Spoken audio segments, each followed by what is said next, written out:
Well, thank you very much, Lana. It's delightful to be back here, although I must say, after what we've just experienced and the pain and the suffering that we've experienced, it's hard to get up here and talk about the joy of the gospel. It's been betrayed so much, and yet at the same time, I think what we realize is that we need the church to be the church.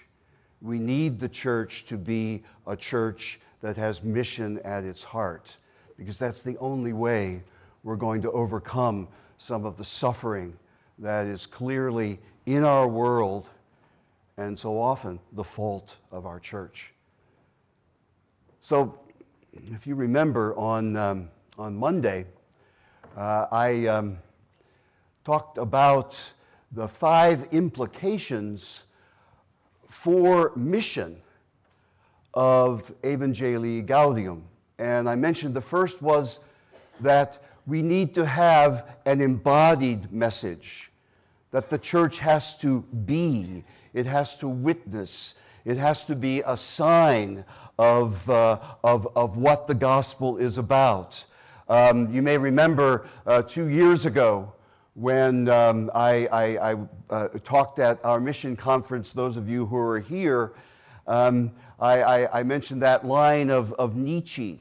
You know, Nietzsche says that, the problems with Christians is that they don't look redeemed. And that's what we need to do. We need to embody the message.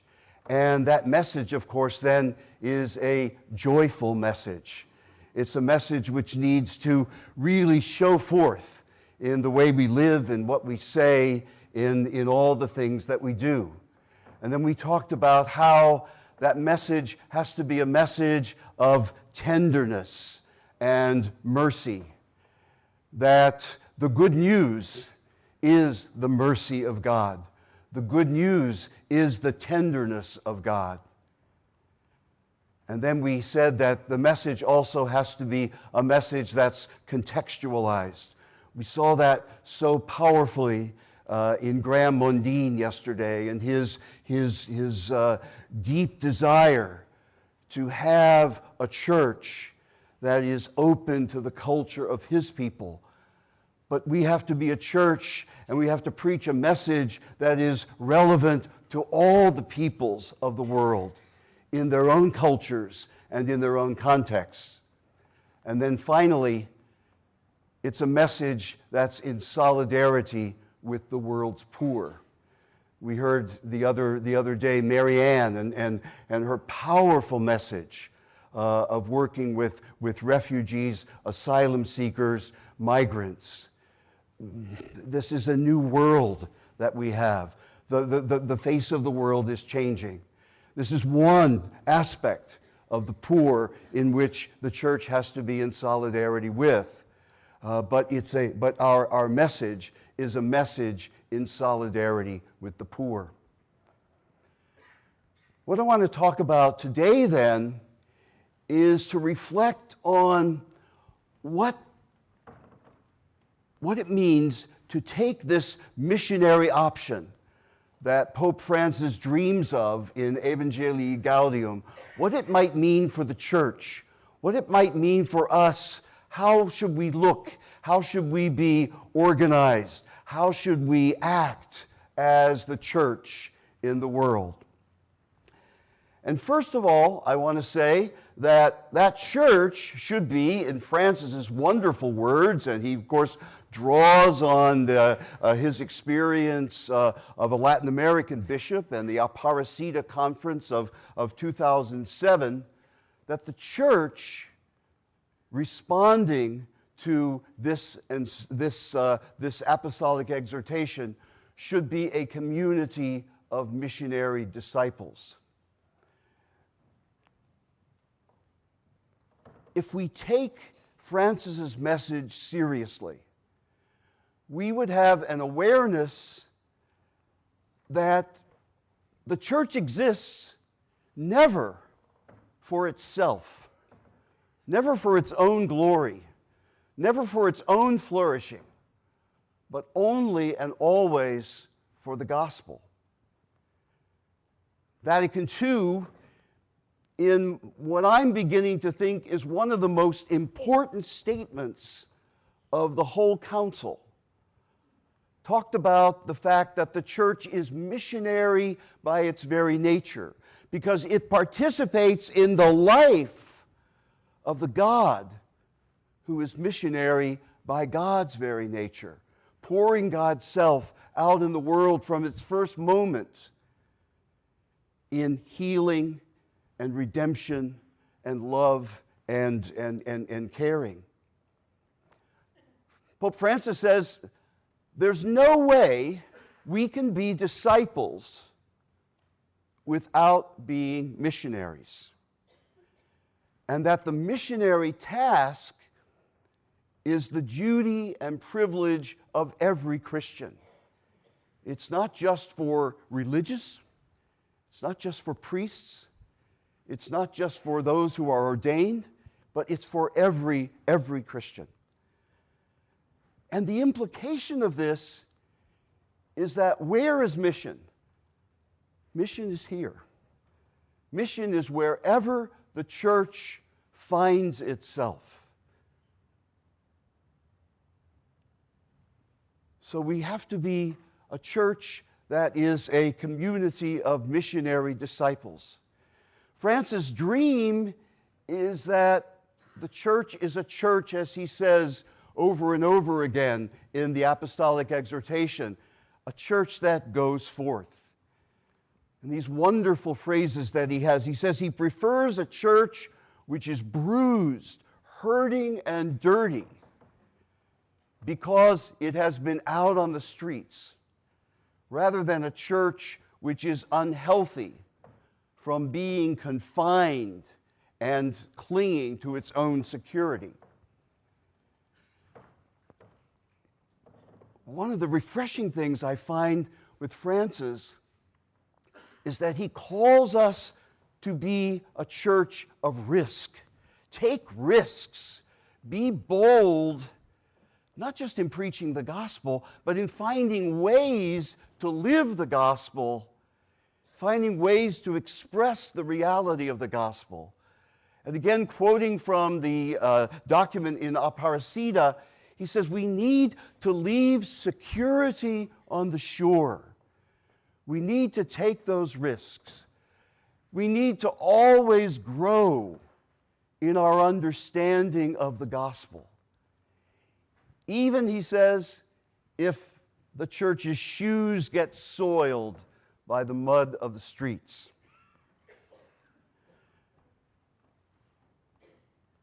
Safety, security, a kind of a narrow orthodoxy, all pale before the great task of the church, which is to embody and to proclaim the reign of God. The picture up here is a picture of the sun and the moon.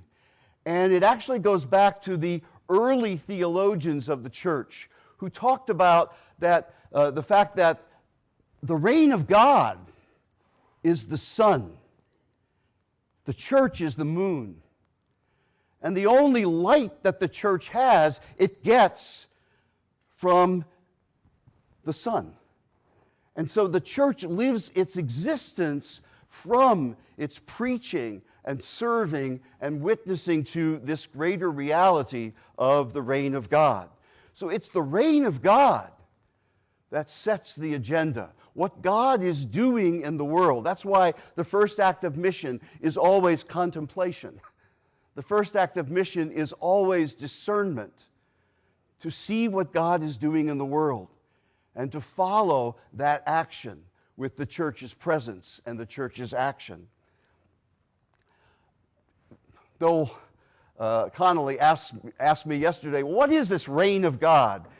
Well, you can't define it. People say it's a story, rather than a kind of clear definition. But I like to think that the reign of God is what creation would be like if we would allow God to reign. God reigns, and that's maybe not even a good word. Maybe it's God embraces. That's the way God reigns. Embraces with mercy, embraces with love, embraces with calling us to be all that we can be. And if we let God do that, what would our creation be? What would our universe be? What would our world be? What would our communities be? That's, I think, the dream that the church witnesses to as it goes on mission. And I think this is hinted at in Jesus' mission and in Jesus' ministry. 2 years ago, I talked about this a lot more in detail, about how Jesus' words, his parables, parables of mercy, parables of God's incredible generosity, parables that call us beyond ourselves. And Jesus' healing, pointing to the fact that what the reign of God is about is not a spiritual escape from the world. It's getting one's hands dirty, getting one's boots dirty, as maybe Francis would say, and wrestling with evil, the significance of the exorcisms. And then Jesus' life of inclusion, his living with and traveling with those who are marginalized in society. The dinners that he was so criticized by the Pharisees for, where he ate with sinners. This gives us a sense of what the reign of God is about and what we need to be as church, as a community of missionary disciples. As Pope Francis says, mere administration cannot be enough. Throughout the world, let us be in a permanent state of mission. If we take Francis's dream of a missionary option for the church seriously, we will be a church as a community of missionary disciples. Secondly, the church must become a poor church and for the poor. At one point in the apostolic exhortation, Francis quotes St.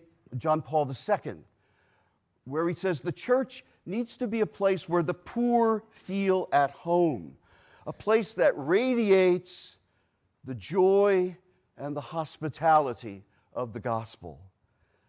And Francis says that the worst discrimination that the poor suffer is the lack of spiritual care that the church is able to give it. He says that the church needs to be a place where God's blessing is freely offered, where the poor can celebrate the sacraments and grow in spiritual maturity.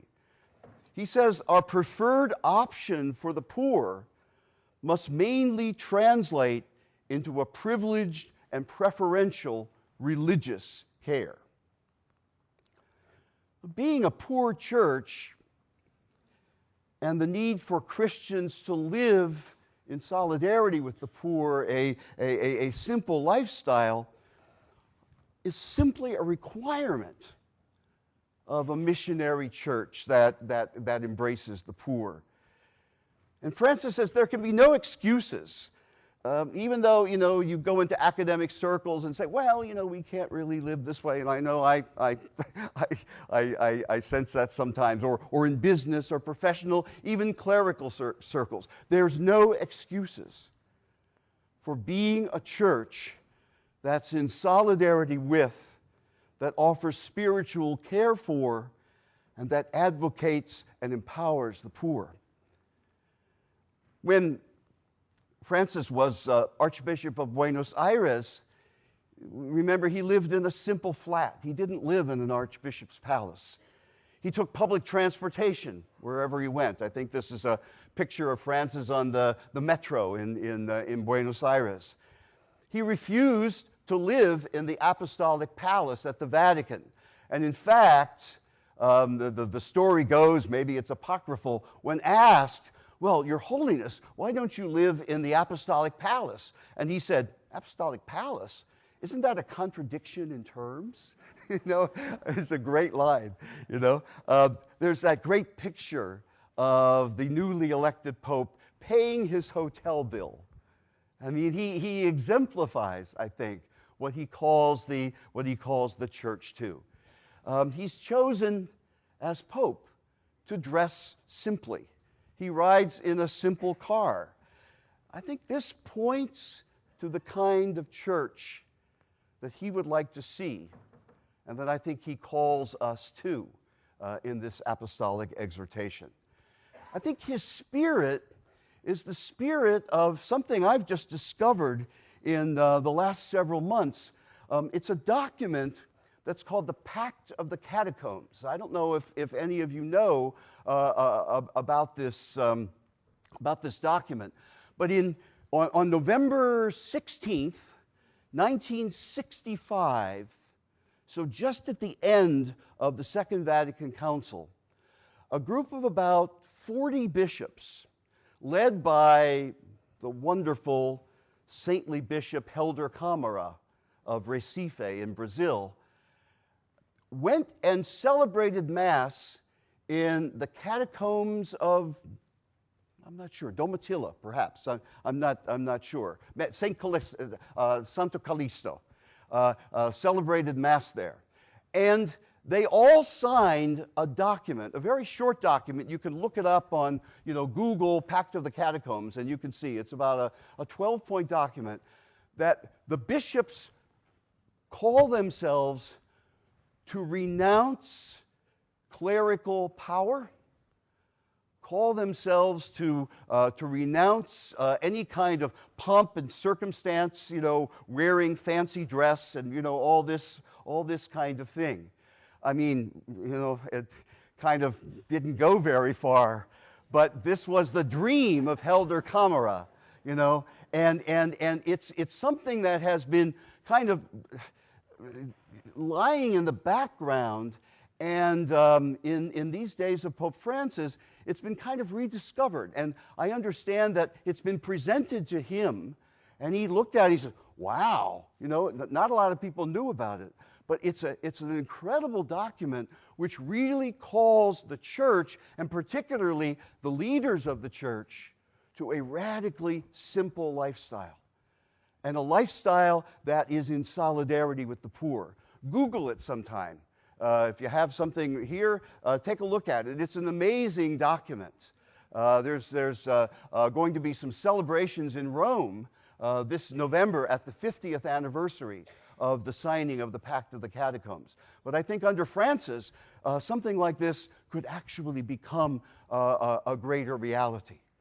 So if we really take the implications of Evangelii Gaudium seriously, we would be a church that is really in solidarity with the poor.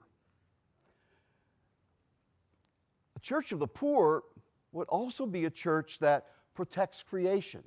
It's very interesting in the document. Francis says this. He says, there are other weak and defenseless beings who are frequently at the mercy of economic interests and indiscriminate exploitation. I am speaking of creation as a whole. So it's not just human beings who are poor. Sometimes creation itself seems marginalized, as we saw so powerfully in the video just a few minutes ago. We anxiously await Francis' encyclical on ecology. I know, so there are some colleagues of mine at CTU who are just on the edge of their seats, waiting for this to come out. Dennis Edwards is going to talk much more eloquently about this and much more fully about this in the next presentation. But I think it's important that when we talk about a church in solidarity with the poor, we have to talk about the church in solidarity as well with the whole of creation. Thirdly, if we take Evangelii Gaudium seriously, I think we're going to move toward a de-clericalized church. A missionary church with a gospel message of joy, of mercy, of tenderness, one in solidarity with the poor, is also called to be a de-clericalized church, a church that emphasizes the fundamental equality of all Christians because of baptism, which Francis says beautifully is accessible to all. Here and there in Evangelii Gaudium, Francis does talk about bishops and priests and deacons and laity. And he has a substantial section on the homily, of course, which is ordinarily reserved for the ordained. But it's clear that this document is not about the ordained. It's not for the ordained. It's a call to all Christians. All, as I said before, are called to be missionary disciples. Ordained ministers, Francis says, are at the service of the majority of the church, which is the laity. And he says the formation of the laity and the evangelization of professional and intellectual life represent a significant challenge for the church. And so the entire church, and in a special sense, as he singles out the laity, is endowed with that sensus fidei, or sensus fidelium, the sense of the faithful. He talks about the fact that popular piety represents the wisdom of simple faith. And he says, let's not stifle this missionary power. Bishops, of course, he says, are to lead the faithful in a wise and realistic pastoral discernment. They're called to foster missionary communion in the church. But he says, sometimes you go before the people, sometimes you walk after them. And he says, bishops should be people who are helping those who lag behind, but above all, allowing the flock to strike out on new paths. That's an amazing vision of episcopal ministry. Yes, to lead, but also sometimes to allow the rest of the church to lead and to allow people to strike out on new paths. This is a de-clericalized church. It's not something that's just ruled from above. Priests are reminded that the whole point about sacramental power is, as Francis says, in the realm of function, not in the realm of dignity or holiness. The configuration of the priest to Christ, the head, does not imply an exaltation which would set him above others. Priesthood's key and axis is not power understood as domination. So there's no place in Francis's vision or in a missionary church for a privileged class. All need to have a voice. All share in that fundamental equality that is ours by baptism. And he says that even the Pope must think about a conversion of the papacy. So it's at all sectors in the church. Our church, a missionary church, a church that takes Evangelii Gaudium seriously, needs to work, and we need to work, at becoming a de-clericalized church. Fourthly and finally, if we take Evangelii Gaudium seriously, we're going to become a church of dialogue. Francis has spoken often in his papacy of developing a culture of encounter, and he does certainly once again in this document.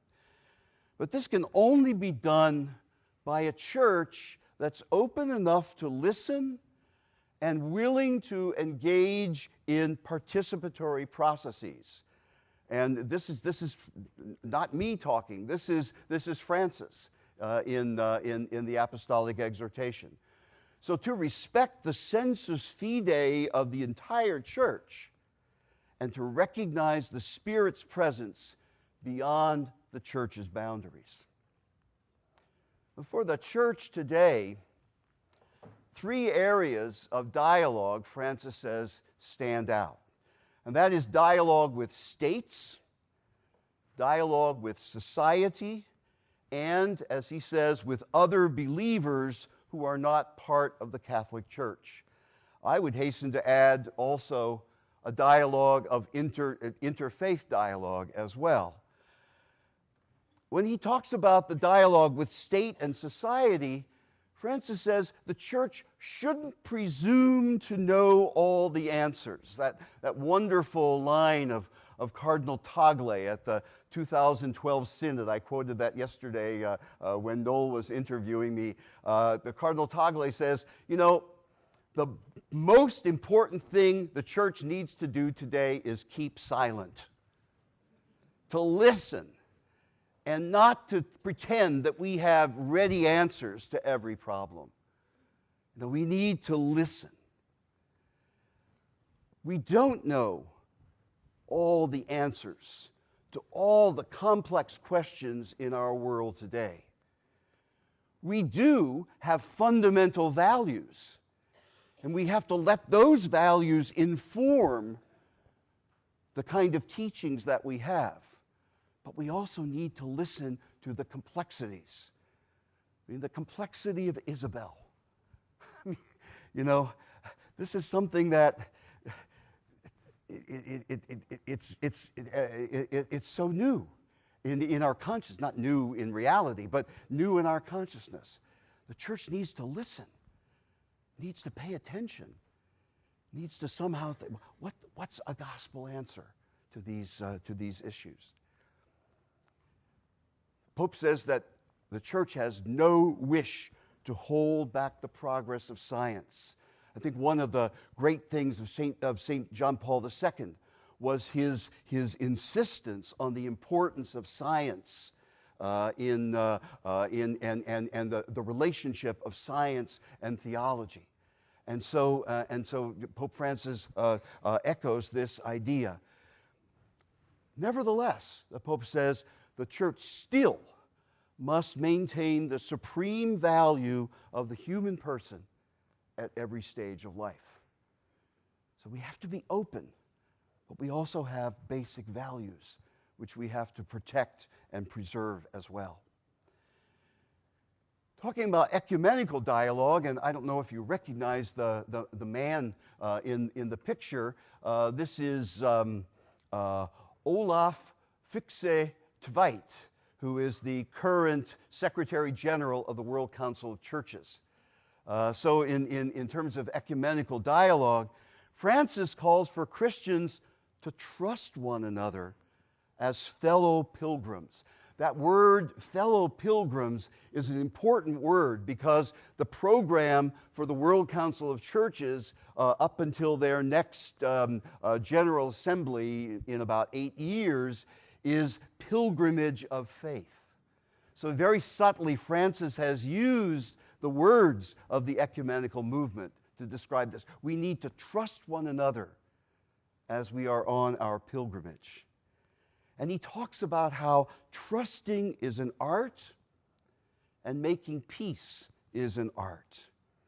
And he talks about laments, how the lack of unity throughout the world among the Christian churches is such a stumbling block for the gospel, how it impedes the gospel. This is so difficult in some countries. You know, sometimes in our Western countries, it's a little easier. I know in other countries, in other contexts, it's hard. But the Pope calls us to trust one another on that pilgrimage of faith.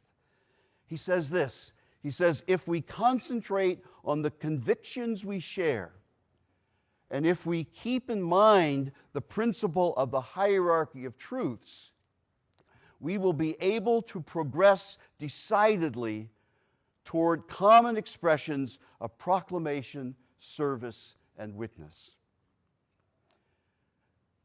I think Pope Francis also has great words of wisdom for those who are engaging in interfaith dialogue as well. He says, in spite of all the obstacles and difficulties, and if you've ever engaged in interreligious dialogue, you know what they are and you know how difficult it is. But he says it's necessary. He doesn't say it here, I don't think, but certainly John Paul II has talked about how interreligious dialogue is part of mission. It's, in my words, a constitutive part of what mission is all about. But Francis also says that interreligious dialogue cannot devolve into a relativism that would just produce a facile syncretism. I'm okay, you're okay, everybody's on the road, and no. He says, let's not go down that path.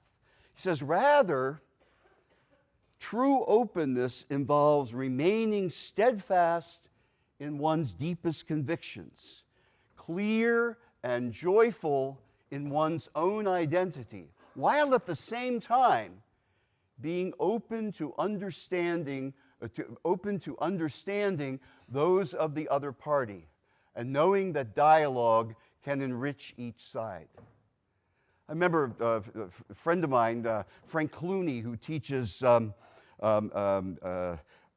interreligious dialogue and comparative theology at Harvard. He's a Jesuit priest. And he says, in every dialogue I've been in, the Muslim, or particularly the Hindu, always wanted me to become a Hindu because he or she was convinced that this was the right way. I'm not sure we're not out to convert people, in dialogue directly, but we should have a sense of, we have something that we wish you had.